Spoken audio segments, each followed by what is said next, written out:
in a lot of ways, it could be a shortcut to the second derivative test. In a lot of ways, it could be a shortcut. In some other ways, it's not. It is algebra intensive, but so is the second derivative test. So it's like, well, in the worst case scenario, you're going to be dealing with a ton of algebra, but it doesn't matter which method you use when that happens. The best case scenario is that an approach like this would enable you to streamline the amount of work that you have to do. All right. So, and it's very numerical in the approach also. Anyway, the essence behind the approach is that we're defining a new function that we call lambda. That new function is a modifier for one function into another. So if you think in terms of like homogeneous differential equations, if you remember that, if you took differential equations, it's a concept of using one function as a proportionality constant for another function. Right? So you can take a function, multiply it by another function, and that'll be equal to a third function. Right? So kind of like y equals 2x, but instead of having a constant like 2, you'd have another function like, in this case, lambda. All right? But the good news is, I've been saying that a lot tonight, and it very rarely is followed by good news. but I firmly believe that it might be true in this case. It's that once you have these rules, once you set these rules up, you establish the relationship between your first order partial with respect to x, y, and z, between your two functions with your lambda as your modifier, then, and also set your, this is your constraint function, set it equal to 0. This system of equations will lead you to a solution. It's just a question of how long is it going to take. Now, we're not always going to be dealing with functions of 3 variables. We'll actually start with a function of 2 variables. Hopefully I'm not lying about that. I think, if I remember correctly, the next example is a function of 2 variables, but we'll see. All right, so once you have your partials, I don't know why, I'll take this as a typo. I don't know why I put these second, especially since the first example I did was in 2 variables.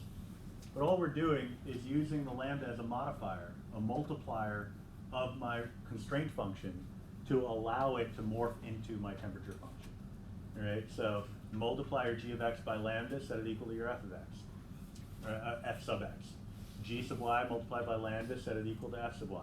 And then set your constraint function equal to 0, which we essentially already have done, and then go from there.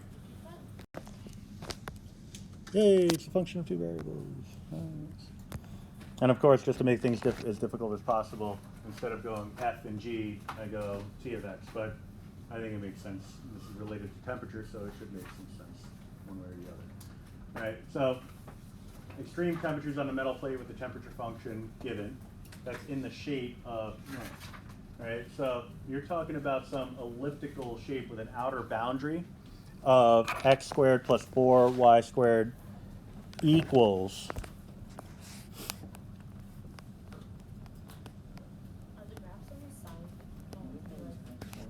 important? Loosely.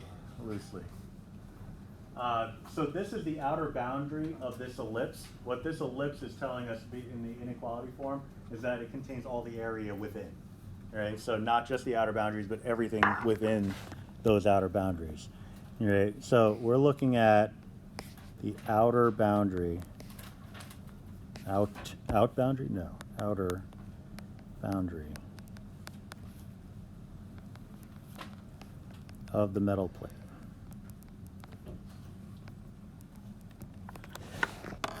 I mean, I don't know about you, but I look for the math everywhere. It's kind of an annoying habit, and more so for others, I think, than for myself. But I can actually see this at home because I have one of those electric stoves that have, the heating element, on the surface, and mine actually kind of pulsates. But like I just kind of I see this particular problem when I'm doing it. Okay, it's not an elliptical surface, it's circular, but still, like you have the constraint right there, the heat source. And then on that heat source, you have varying degrees of temperature. I mean, like, I don't know how many of you cook, but if you do, you know that whenever you try to bake, or even cook on the surface of the stove. Certain parts are hotter than other parts. You know, like if you don't put it in the center of the oven, then you can expect some variation in the quality of whatever you're producing.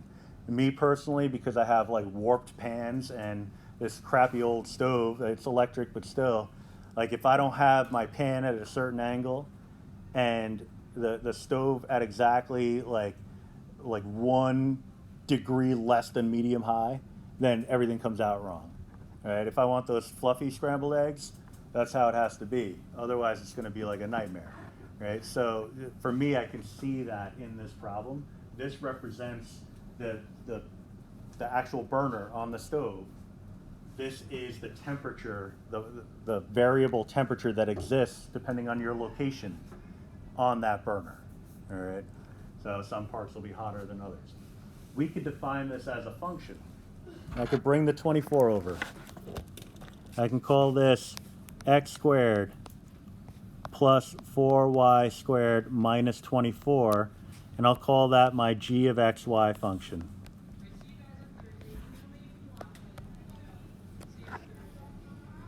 All right, I'll need my partials from this. While I'm kind of on a roll, so I might as well. First order partial with respect to x, 2x. First order partial with respect to y, 8y. All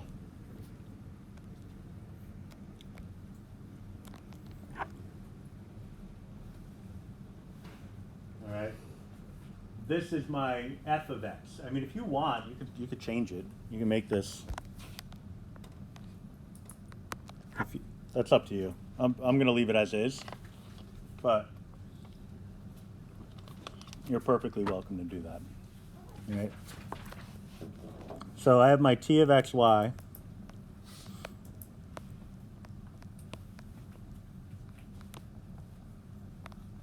My first order partial with respect to x, 2x plus 2. My first order partial with respect to y is just 2y. All right.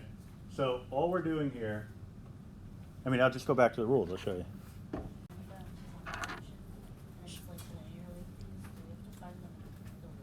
No, once you find lambda once, you're done. All right, so what I'd be looking at here, and this is pretty much where I'm going to leave you. I'm going to leave you with the setup here, because I don't want to obviously keep you all night. 2x plus 2 is equal to lambda multiplied by 2x. 2y is equal to lambda, besides Flash is coming on soon. It's the Godspeed episode. It's like they've been on hiatus for like a month now, so like 3 weeks. But still. I'm disappointed they're doing Godspeed so soon. It just got introduced in the comics like a couple of years ago. That and there's rumors that it's going to be like a waste of Godspeed. Probably. I'm very nervous about this. But Red Death is coming up, and I'm looking forward to that, although they're saying it's not going to be the merging of Bruce Wayne and Barry Allen, so that's nerve-wracking. It's like, who are they going to merge him with? Or are they even going to merge him? I don't know. This is like The Flash. I don't know what you want. That show's still running. It's still running. Like one piece of it. They dialed back their iris nonsense, so it's getting better. Tonight'll be the deciding factor, I think. Season 3 was unforgettable. Season 3 was a disaster. Like, it's like, we got Alchemy, he's great, and then we got Savitar. Oh, we don't really care about Alchemy anymore. Oh, and by the way, Savitar, he's totally not Barry Allen. Oh, by the way, he is. So, spoiler. Anyway, this is your system of equations.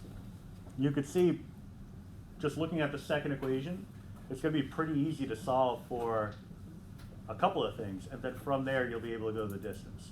All right, so this is where I'm going to leave you. Try this problem, see where you can get, and then next class I'll pick up with this, and then we'll go from there. And that's where we ended. So we talked about the outer boundary of the middle plate, or whatever the object is. in this case is the metal plate. And then the temperature function, that is a function of two variables. All right, we found the partials with respect to x and y, and now we're at the point where we're actually going to do something with it. So we set up our Lagrange equations. So partials with respect to x set equal to one another with the multiplier incorporated. So now it's just a matter of solving for something, right? The idea being that from this mess, we have three equations, three variables. From this mess, we should be able to develop a solution. All right, so the first thing that you want to try to do is pick out the most obvious equation to work with. So you might look at the first equation or the second equation. The one thing you don't want to be looking at is the third one, because that's a function of two variables. All right, so the first equation is in terms of x and lambda. The second one is in terms of y and lambda. We could simplify the first equation if we want, but the second one is going to clean up a little bit nicer. So let's go after that one first. All right, so I'm going to bring everything over to the same side and come up with, actually I'll write it as 8 lambda y minus 2y equals 0. All right. In doing so, I noticed that there's a GCF of 2y that could be pulled out. So 4 lambda minus 1 is equal to 0. All right. So from there, I can set each, it's basically a quadratic model, so I could set each of these factors equal to 0 and solve. So we'd be looking at 2y equal to 0, 4 lambda minus 1 equals 0, in which case we get y equals 0, and lambda, add the 1, divide by 4, is equal to 1/4. All right, so we get a value of y, and we also get a value for lambda, which is good because I can use the value of y to solve for a corresponding value of x in my constraint equation. And now I can also come up with a way of solving for an x in my first Lagrange equation. So we have 2x plus 2 plus 1/4, oh, sorry, not plus, equals 1/4 times 2x. Might want to just kill the 2's and make it x plus 1 equals x over 4. All right, clean it up. So I'm going to swap the x over 4 with the 1. Write it as x minus x over 4 equals -1.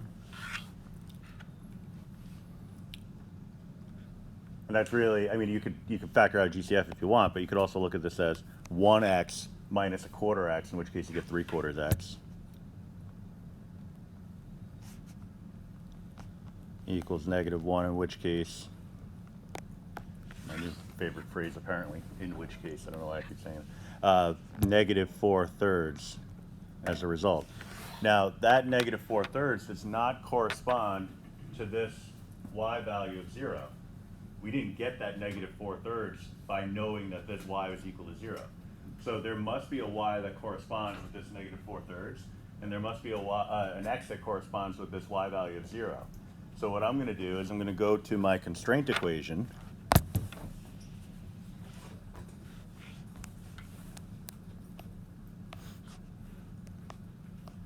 and solve for the corresponding values. All right.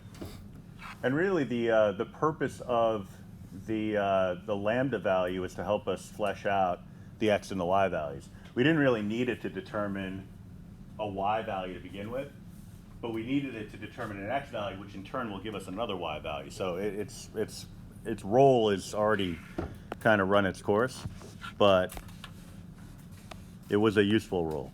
So -4/3 squared plus 4y squared minus 24. All right, so we're looking at 16/9 plus 4y squared minus 24. Why are you not putting the 0 for? Because it doesn't correspond with that x. So what we're doing is we're solving for the y that goes with this x, and then in a sec we'll solve for the x that goes with that y, which will be the easier calculation. In this case, well, actually I could divide out the 4. I was going to go to the calculator, but that's kind of the lazy person's approach, I suppose. 4/9 plus y squared minus 6. So we're looking at, if I get a common denominator, it's negative 54 over 9. So negative 50 over 9. So 50 over 9, y squared. Which would give me y equals plus or minus 5 radical 2 over 3. I'm just gonna double check that real quick. Mental math is fun, but Not always right. it's good? Yeah. All right, look at me. Should be like a math teacher. I should. That's what I'm going for. Huh.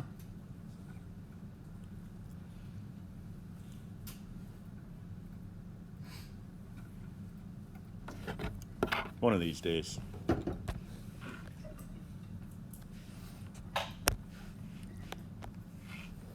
All right, I lost my equation. Oh, no, it's right in front of my face. Okay, so now I'm going to plug in the y value of 0.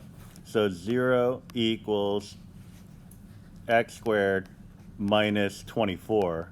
All right, because that's a, well, I'll show the substitution so that when you're reviewing your notes, it makes a little more sense.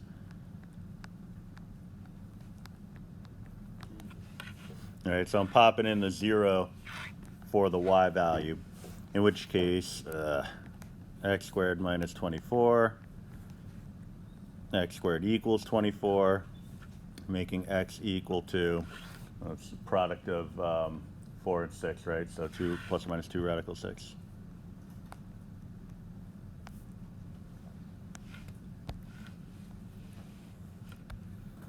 All right, so our ordered pairs.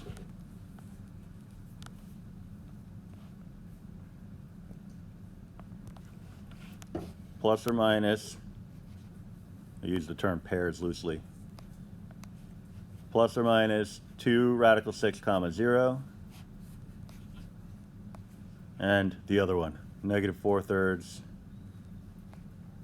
comma plus or minus 5 radical 2 over 3. All right, so the question would be, well, what's what here? So what we are looking for, I'll come back to that in a sec, find the extreme temperatures on a metal plate. All right, so what we have here are some possibilities. These, if there are going to be extreme temperatures, extreme values in the temperature function, they have to occur at one of these coordinates, one or more of these coordinates. Right? So it's just a matter of figuring out what's what, which unfortunately means, much like the second derivative test, we have some substitution to do. I want 2 radical 6 comma 0, negative 2 radical 6 comma 0, negative 4 over 3 with 5, I'll write the negative one first, negative 5 rad 2 over 3, and the same thing but with a negative y value. Positive, a negation of the y value, positive y value.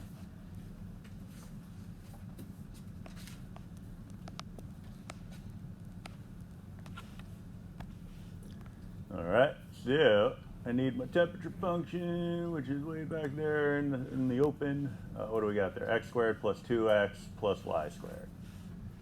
So I'm just going to tuck that in here.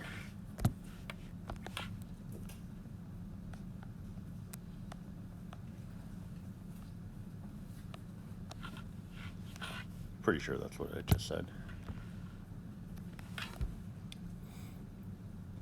All right, so the first one, the substitutions aren't too crazy. So I'm going to square the 2 radical 6, but again, the 2 radical 6 came from the idea that x squared was equal to 24, so I could just do that as a direct substitution.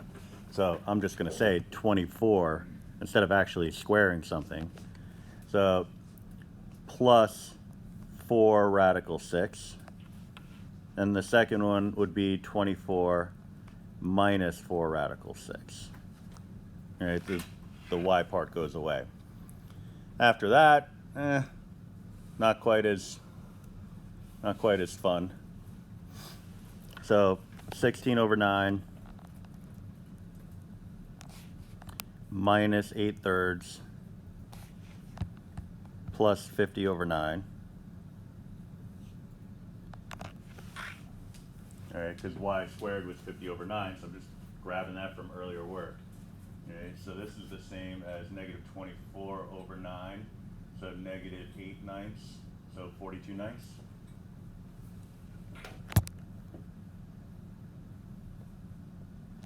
Now, the last one here should be the same thing, but with a plus in the middle. Oh, sorry, a minus in the middle. So it's going to be the same thing.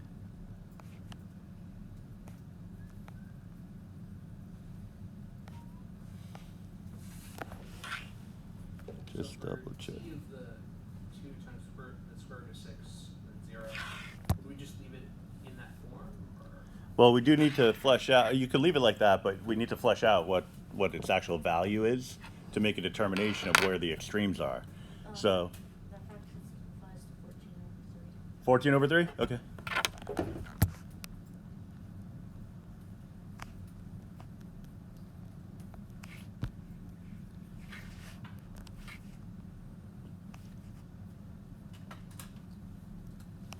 For the sake of getting a size relationship, 4 2/3. Wait, what did you do? It's reduced to. No, what's the 42/3? Oh, 4 and 2/3. Yeah, it is a mixed number. 4 2/3. That's like elementary school. Right? I'm sorry, what? And yet we didn't know it.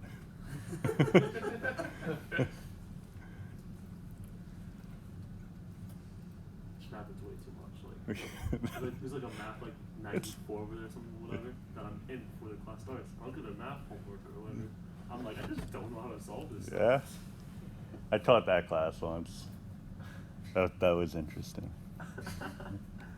The first one is about 33.8. The second one is about 14.2. All right, so for the extreme values, we're looking at a max and 2 locations in which the temperature would be a min.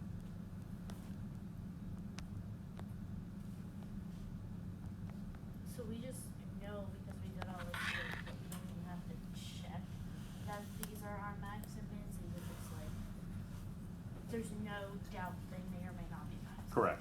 They must, if there is a max or min, it must come from this list. Kind of like the concept of absolute extrema from Calc 1. Like once you came up with your array of critical values and endpoints, you had your full list of possible y values. From that list, the highest and lowest values that were there had to be the absolute extrema. That's the same idea here. So from what you come up with, after you do all this work, come up with all your possible ordered pairs, whatever emerges must be your extreme values. All right, so we have the max occurring at this location, right, and the mins occurring at 2 different locations, right, but symmetrical locations. For all of these constraint functions, or I'm sorry, let me just make sure. All right, say it again. What were the graphs? The graph. We're not done. Don't worry about it. Yeah, well, let me just recap it real quick, even though you heard all this already. So. Yes, what's going on here?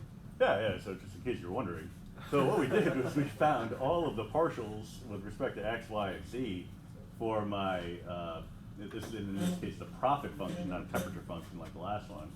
Our constraint equation, we wanted to move the 800 over and create a new function out of that represents the boundary of this quadratic surface. From there, we take our three partials with respect to x, y, and z, and then we developed our Lagrange equations by setting our partials equal to one another with the Lagrange multiplier. Setting our constraint equation equal to 0 gives us a sense of the outer boundaries. So now what we're going to do is try to swap out the x, y, and z in my constraint equation for expressions in terms of lambda, which should, in theory, make things a lot simpler. All right, so I'm going to solve the first one for x. So I'm dividing both sides by 2 lambda. So I'm going to end up with 2 over lambda. The second one I'm solving for y. So I'm dividing both sides by 8 lambda. So 1 over lambda. And the last one, I'm dividing both sides by 4z. I'm sorry, 4 lambda. So 6 over 4 reduces to 3 over 2. So 3 over 2. I really wanted to write a z there. 3 over 2 lambda. All right. So that's going to allow me to substitute in a 2 over lambda for x. I got to make that look more like a lambda.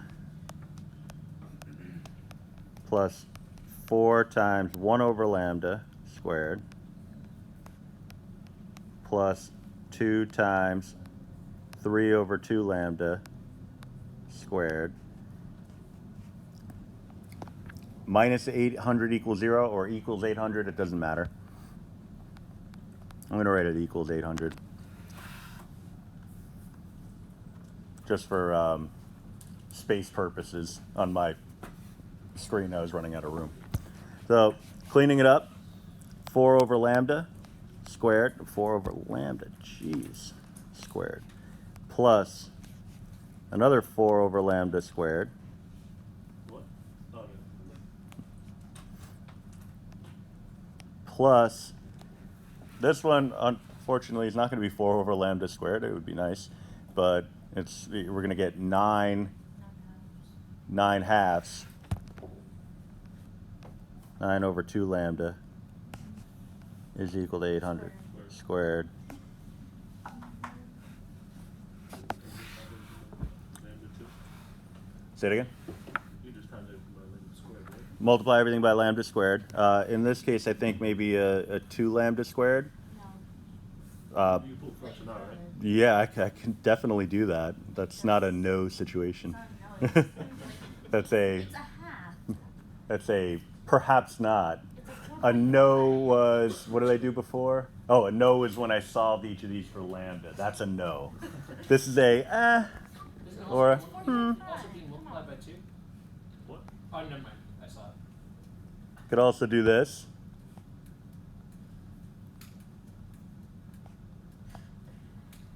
Oh, you were. Right. I could also do this. Basically, that class down the hall you were talking about before. Yeah. Yeah, any of those skills can be used. So, You got options. yeah, we got plenty of options. What are we talking about here? 25 over 2 lambda squared equals 800. I'm going to do a little diagonal switcheroo in the proportion. 25 over 800 equals 2 lambda squared. So lambda squared is going to be equal to 25 over 1600, making lambda equal to 5 over 40, which would be 1/8. All right, so then from there, I could figure out my x, y, and z. 2 over 1/8 Plus or minus plus or minus 5.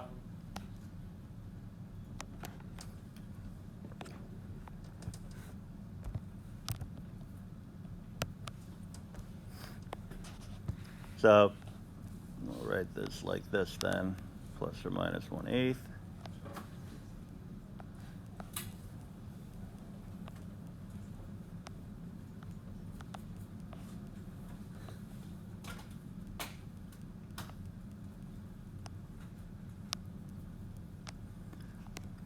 So plus or minus 16? Plus or minus 8? And plus or minus 12?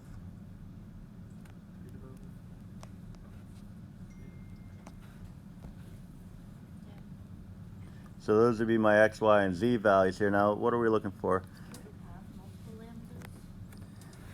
We have to test them both out. Well, I mean, we are testing them both out. We have them, they led to these, and now we have to use these to make a determination of what makes sense in the context of the problem.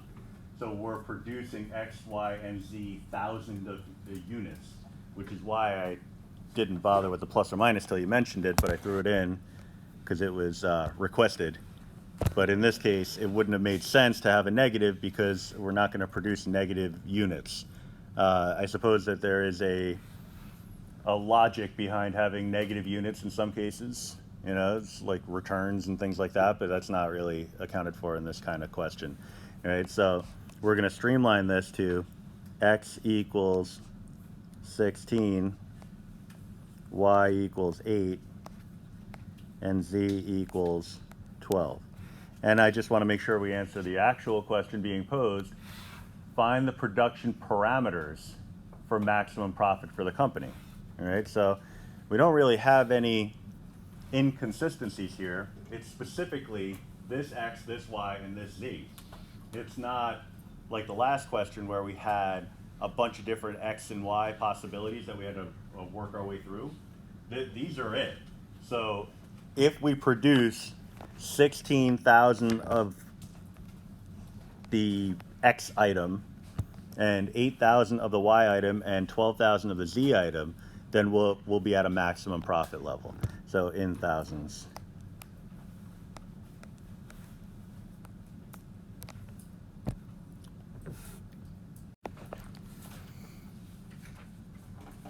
All right, so you can see the structure here. It's got, instead of one multiplier, it's got two multipliers. So we have to account for that, and that's related to the two different constraints that we have. We have a g constraint and an h constraint. So the example, the plane given and the paraboloid also given intersect in an ellipse. Find the point on that ellipse closest to the origin. All right, so that's telling us that we're going to need a distance formula.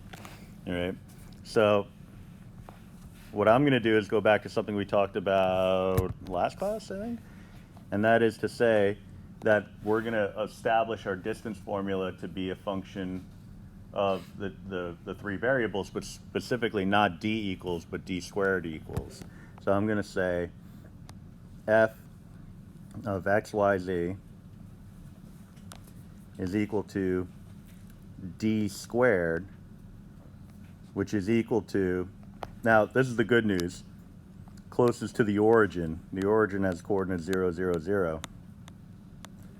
So x minus 0 squared, x squared, plus y minus 0 squared, y squared, plus z minus 0 squared, z squared. All right. So from this, I can establish my partials.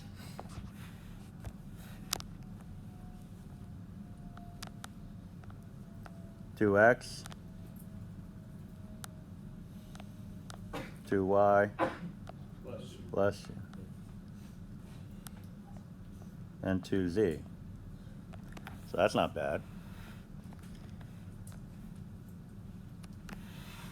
I have my two constraints, all right? So we need a point on that ellipse. The plane and the paraboloid intersect to form that ellipse. So basically, I need a point that's on the plane and also on the paraboloid that is closest to the origin. All right, so any point along this ellipse here, but it is the conjunction between those two. All right, so I have my two constraints, one of which I'll call G.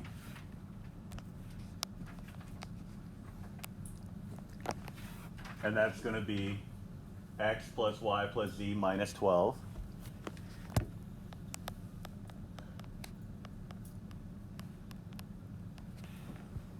And the other is going to be the paraboloid. Same idea, we want to set it equal to 0, and then set it, replace the 0 with a new function name. In this case, we already use g, so we'll call it h. X squared plus y squared minus z. All right. So h is going to be x squared plus y squared minus z.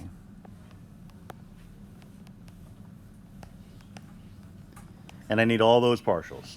So dg partial g with respect to x, 1 across the board, so that's nice.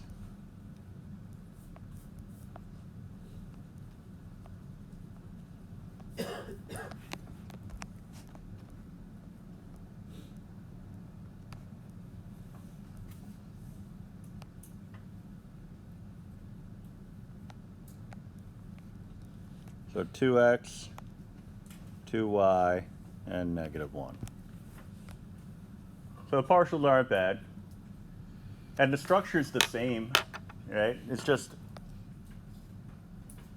we need to create different forms of the equation because it's accounting for either this multiplier or that one, so the addition. So the lambda multiplied by the g partial, and the mu is going to be multiplied by the h partial, right? So that's going to give us our first Lagrange equation. Then after that, we'll get our constraint equation, but that's for a different moment, I suppose. And so we'll get to that in a sec. So I'm looking at 2x equals 1 times lambda plus 2x times mu. And we'll have 2y is equal to 1 times lambda plus 2y times mu. And then 2z is equal to 1 times lambda plus -1, so -1 times mu. It'll all clean up in a minute, but I'll get my constraint equations, which would be 0 equals x plus y plus z minus 12, and 0 equals x squared plus y squared minus z. All right, so that actually gets us back to the original equations for the constraints, right? Because they were just the boundaries to begin with. They weren't even asking for the inner areas, which is slightly different, but doesn't really change anything. All right, so now I have to do algebra. Fun algebra. So it's just a matter of identifying what the most convenient thing to determine would be. Right? So we have a bunch of different relationships here, and it's all kind of a mess. Right? So this one seems to be probably the cleanest out of all of them. Right? If I were to take the sum of this equation and either of these two, then maybe I can do something about the mu's. Right? So that's something to keep in mind. Right? You could also try to eliminate a variable here. Right? If you do that and then maybe so work the first two together and then combine that with the third one, then maybe you can figure out which one is the best way to cancel it. That would be my recommendation. So try to cancel a variable here and then use that result against one of these and try to cancel a variable and then see where that gets you. All right? So why am I saying all this and not doing it? Because I'm full derivatives and things like that. There's a nice little consequence that comes from it. I mean, there's a rule that expands into 3-space, but I wanted to actually take it back to 2-space for a second and just work with a function in terms of x and y set equal to 0. So I'll do it, you know what, I'm just going to throw in an example here and I'll take it as a typo if somebody wants it. Let's say you have x squared plus y squared equals 16. I'm just trying to remember what I have in my Calc 1 notes / high school calculus / AP calculus / every, it's all the same. Find dy dx. I think that's the problem. If you were to find the derivative of this, you'd have to use implicit differentiation. Right? So what you would do is take the derivative of the x term the way you normally would, so 2x, But really, there's an implied dx dx there. The implied part of implicit. Plus, which cancels out immediately, so you never needed to write it, but I'm doing it for a reason. So then 2y times dy dx. The idea being that x could itself be another function that requires a derivative to be taken. If that's the case, then a good habit to build is to say, well, I'm going to take the derivative of x with respect to what? Well, x, so it doesn't matter, I can cancel it out. But if it was with respect to s or t or any other variable that we've worked with throughout the semester, then theta, then it would have a multiplier. In this case, it cancels out, right? So does the 2's. So lots of things cancel out. You end up with x plus y dy dx equals 0. All right. And so when I solve for dy dx, I'm subtracting the x and dividing by y.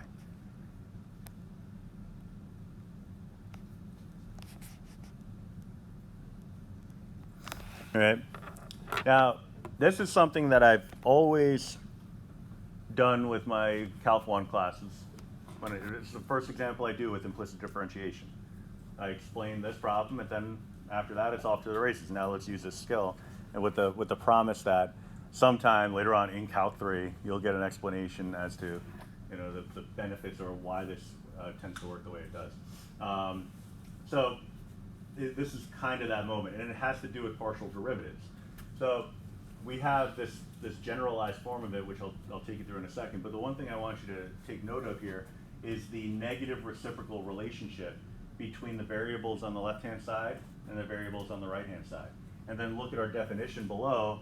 As we go into 3-space, we have a negative reciprocal relationship between the variables on the left and the variables on the right. Right? And that's consistently the case. So you can come up with your partial derivatives with respect to any variable in implicit form just by knowing what the individual partials are for your main expression. So more on that in a few minutes. But let's focus on the general form. So this is a little mini proof.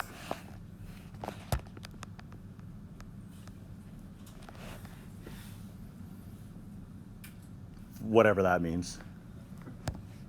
Number 10 on the test.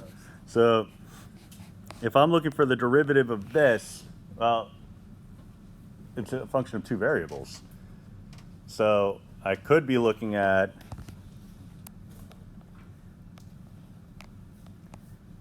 the partial derivative with respect to x, but then x itself could be its own function.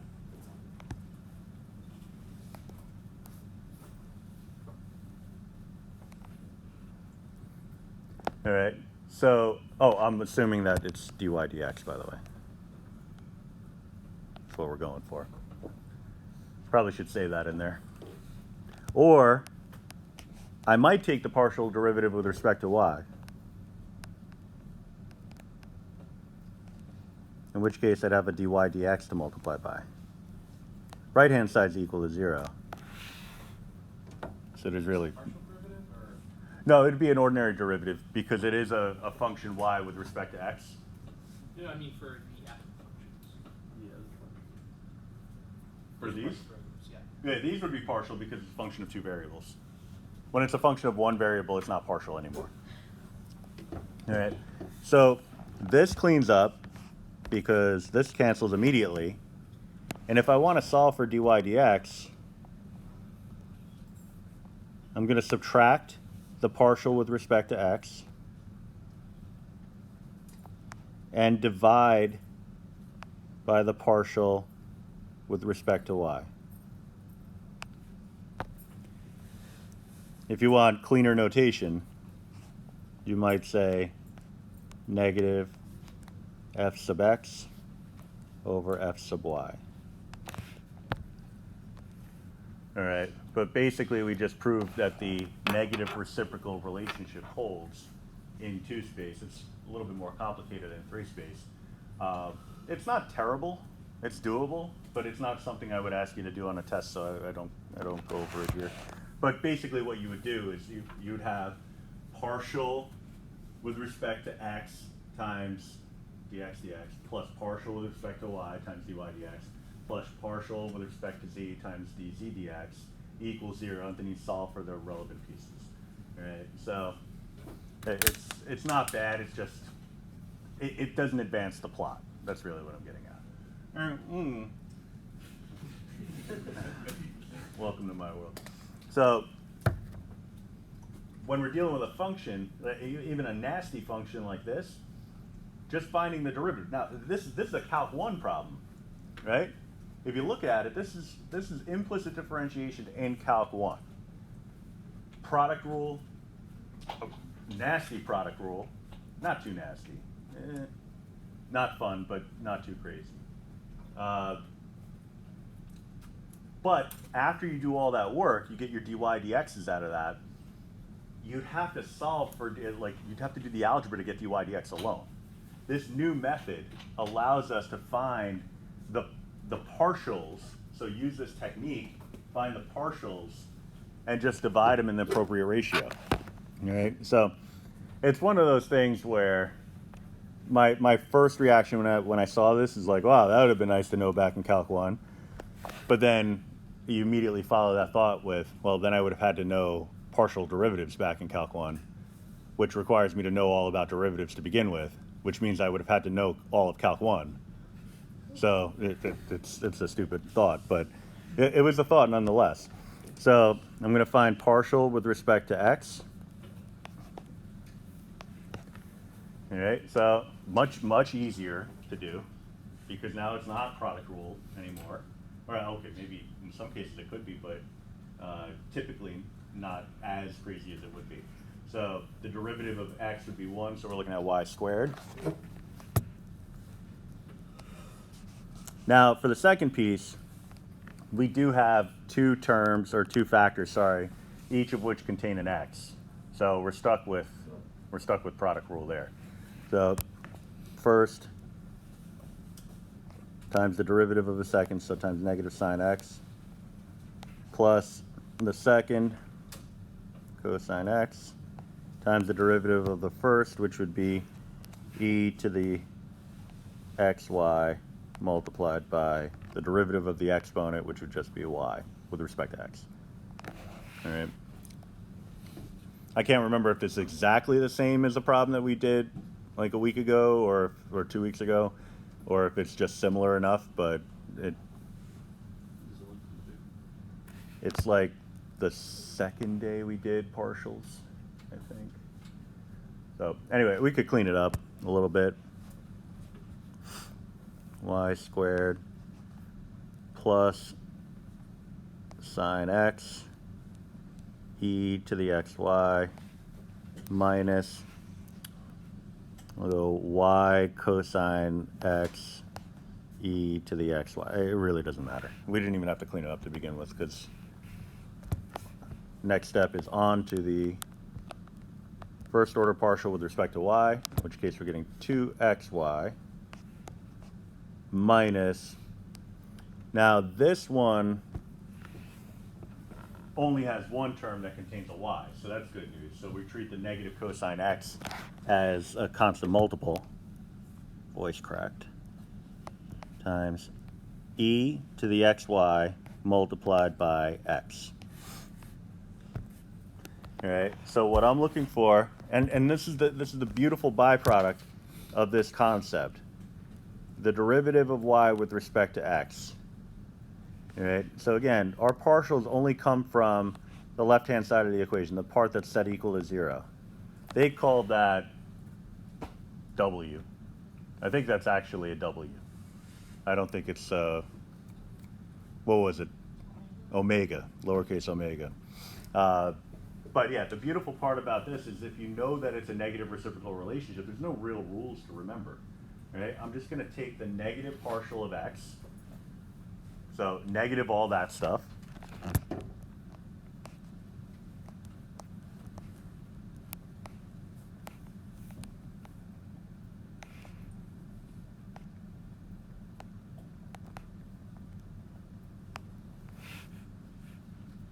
and divide it by the partial of y.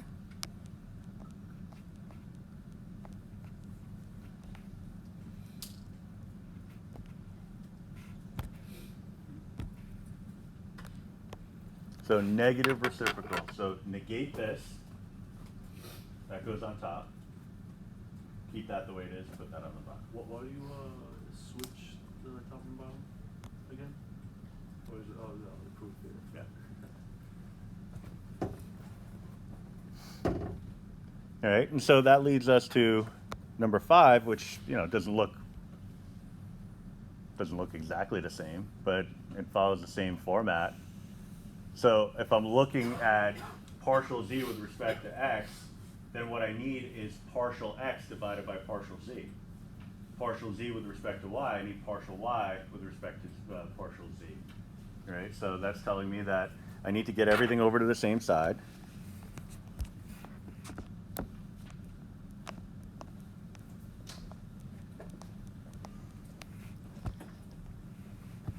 Get my partials.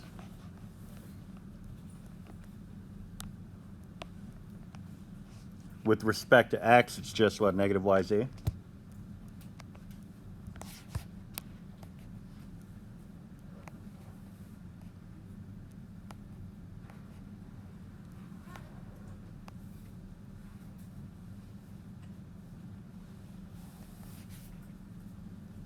With y, it's negative xz.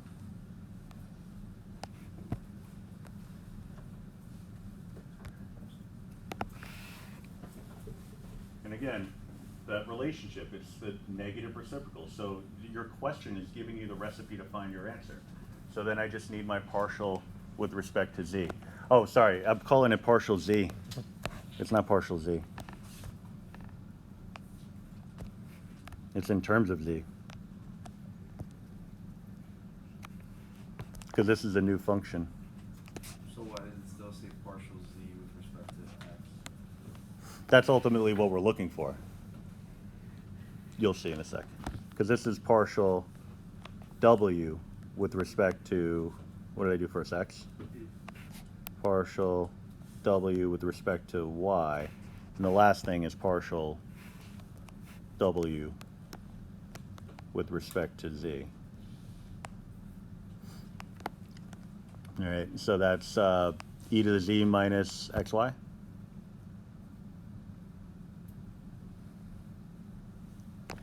All right, so again, this is the same as saying, we can call it f sub x is negative yz.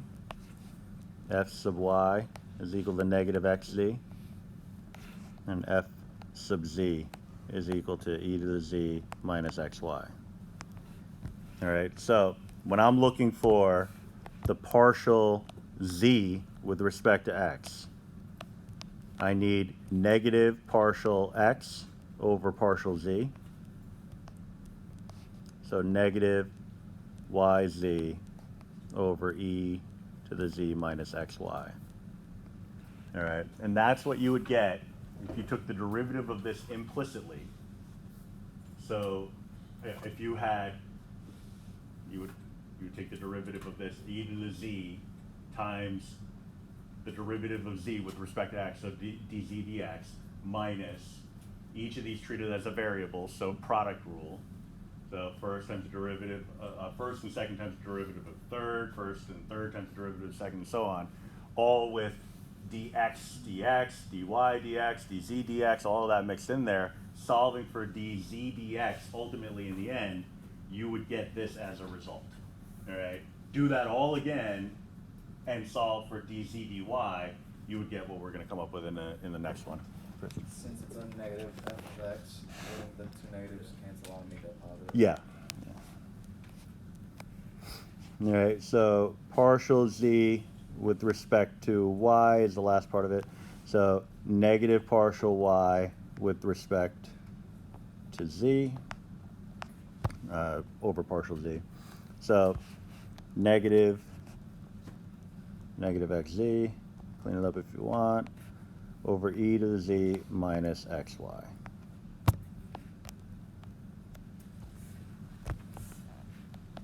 And a nice star for you on number 6.